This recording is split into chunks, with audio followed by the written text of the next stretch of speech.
Sakubona, hello. I welcome you to this reading class, which I think will be simple because we're doing the D, the F, and the G. And these are very simple. They sound just like they do in English and other languages. So these are it's just D, the F, and the what? And the G just standing on their own, right?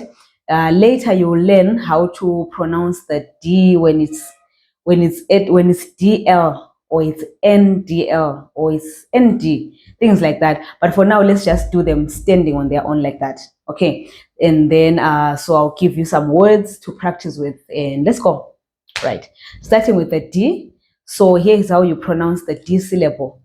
Da, de, di, do, do. Right.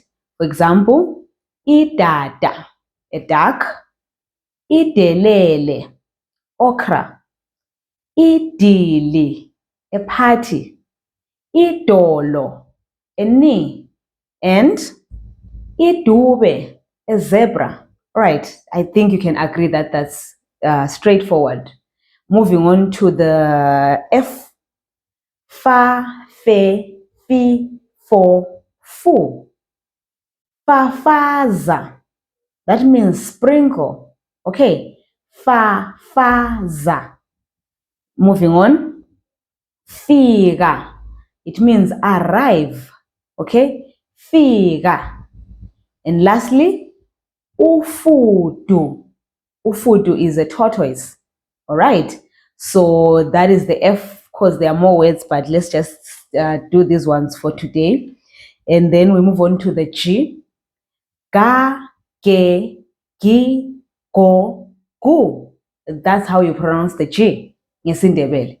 Okay, for example, igazi, blood.